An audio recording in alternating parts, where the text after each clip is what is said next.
Hey everyone, it's GrimDarkTags and welcome back to another video. And in this video, as you already know by the title, I'm going to be showing you how to build a boomerang coaster in Theme Park Tycoon 2. This roller coaster here, the type of coaster is a vertical launch coaster, but a boomerang coaster is a coaster that goes through the track once. I'm going to put it in the testing. It goes through the track once, goes up to the end, and then goes back down through the entire course backwards. The way you can achieve this is by placing boosters that propel the train through the track while it's going forward the first time, and the second time it will be carried back only by gravity since boosters do not work backwards. I would recommend using either the multi-launch coaster or the vertical launch coasters I've used here because they both have boosts and look pretty nice. I personally prefer using the vertical launch coaster just because I like the way that the train looks. Also, the vertical launch can be incredibly helpful for propelling it up the last hill.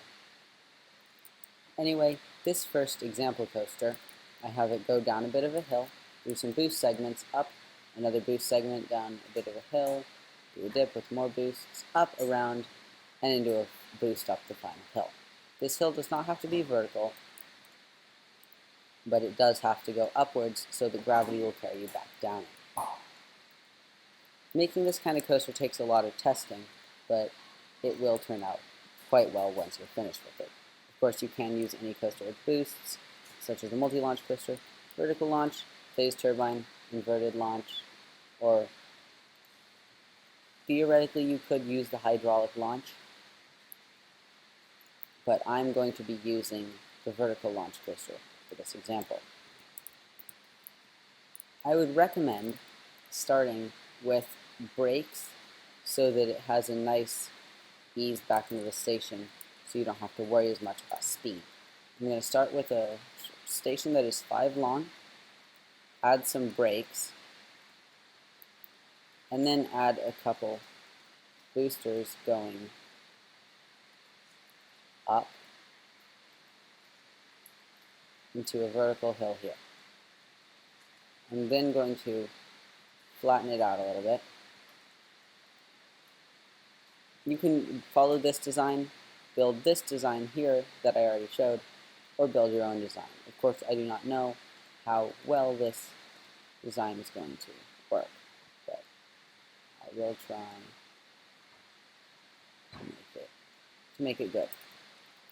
Anyway, I'm going to use the flat to sloped turn pieces for this turn here, and then put it into another little slope here. For these kinds of coasters, I would recommend having a lot of hills, maybe loops. I haven't quite tested it as well with loops, but you know what? Let's just add a couple boosters heading into a loop. I'm going to use the large loop, not the small loop, the large loop for this design, just because it will probably be able to get enough speed off of these launches in order to make it through this entire loop. You can design this coaster, as I've said, any way you'd like, or follow this tutorial, this semi-tutorial really, because it's not exactly a strict tutorial like, oh, follow this, it's really smart to follow this. It's just an average tutorial. Anyway, make sure you space the boosters periodically throughout the course. You can, ideally, have the Game Pass ride operations, which will allow you to make the boosters more or less powerful depending on if it can make it through the track. I'm going to make it go up this hill, flatten out, and then hit a couple boosters and go into a vertical. Oh wait, I do not have enough space for a vertical drop. Hit a couple boosters, go around. Maybe not the boosters. I don't know. I'm just building. Go around this kind of a turn and then into a drop.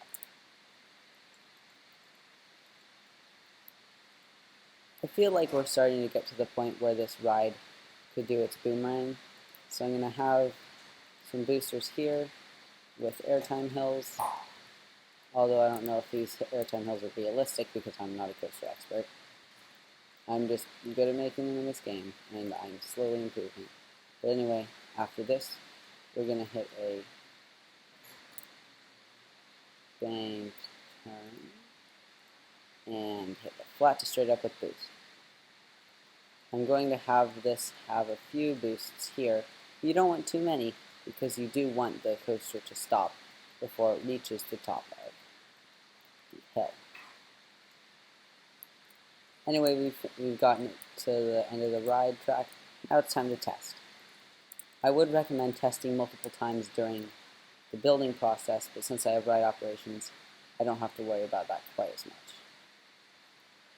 But just looking at this first hill, we don't have quite enough speed.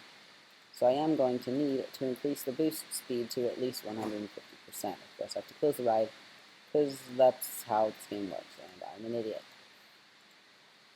It barely made it over the hill, and it seemed to be getting over the loop, but let's test it again with much better speed.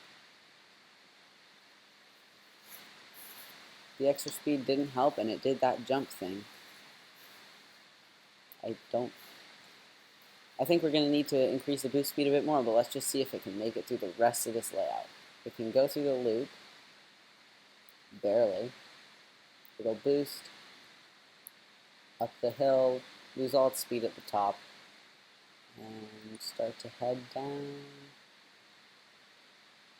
boosting the airtime hills. But here's the part I'm really curious about. Will it reach the top?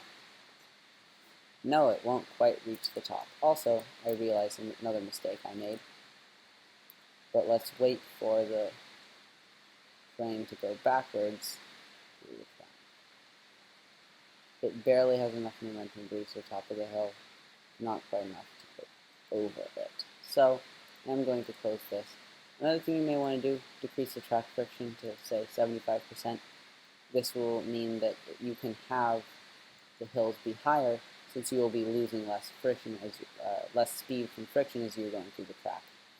You always have to have the end spike be higher than any of your other hills, so that the power of gravity will be able to carry it over, because that's how physics works, I don't know. Anyway, I'm going to put it into testing after increasing the train length, because I do want that to be a 5. Let's test the roller coaster, going through the boosts, going through the brakes, and then hitting the boost.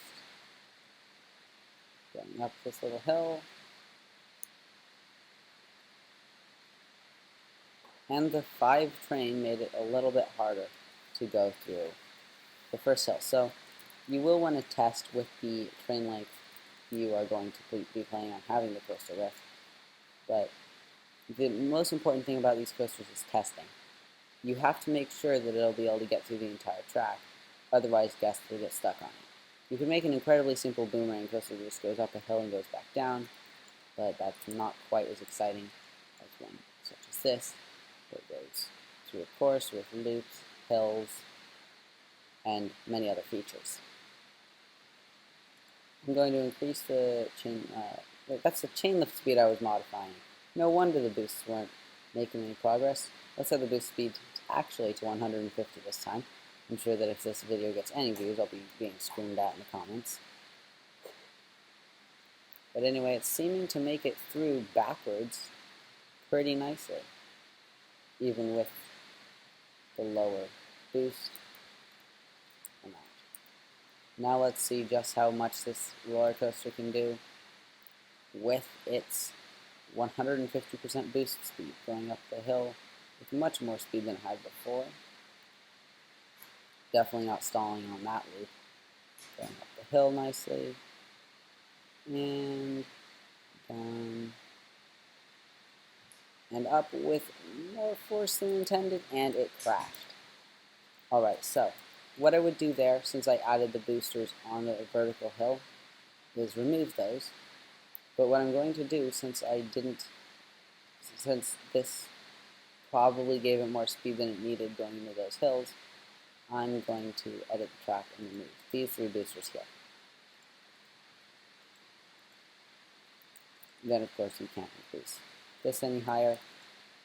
To make these coasters even better, you could increase the height limit, but don't, well, I shouldn't say don't. Make sure you're not spending more Robux than you need to, of course. Going into the ground like I did with this coaster, much easier with the Disable Collisions Game Pass, and as I've already said, making roller coasters like these can be much easier with the ride operations. But, of course, it is not required. You can do these completely free to play without any game passes whatsoever. The roller coaster can head off the track a bit, but since this is a game, not real life, it is perfectly safe for it to do so. Heading backwards through the track with plenty of speed, heading down this hill. The question is, will it make it through the loop without slowing down? And it will. I'm actually slightly surprised about that. And here it goes. Now this is the real moment of truth. Will it slow down enough before the end? And it appears to. Right. We finished our boomerang coaster. Now, I'm just going to show what it looks like in first person. So you can watch this coaster from both the front and the back just to see what it looks like.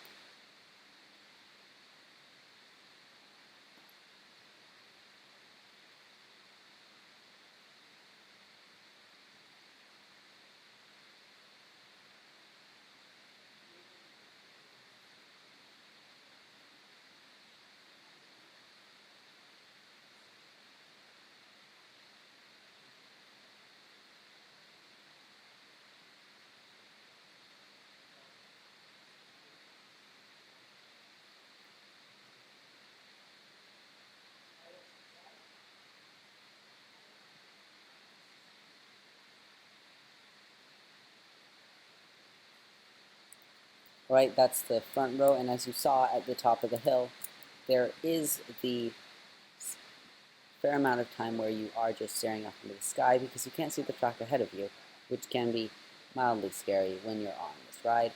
Of course, it is virtual, it's not an actual roller coaster, because this probably violates some safety protocols.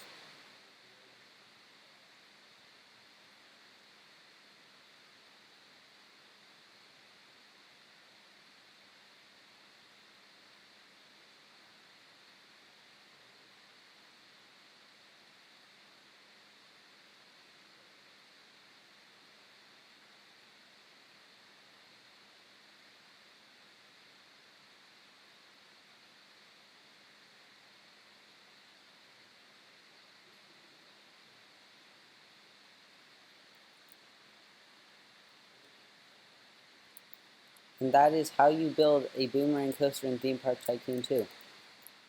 If you like the video, want to see more tutorials like this, consider subscribing, liking the video. I don't really care if you like the video, but if you subscribe, and check out my YouTube channel, you might find some other videos that you might enjoy. Subscribing is completely free. I only have 40 subscribers because I'm a very small YouTuber and I want money, revenue. I don't really care, but remember, with these coasters, you can do whatever you want. You don't have to follow my tutorial exactly. But I hope you learned something. Have a nice day. Bye.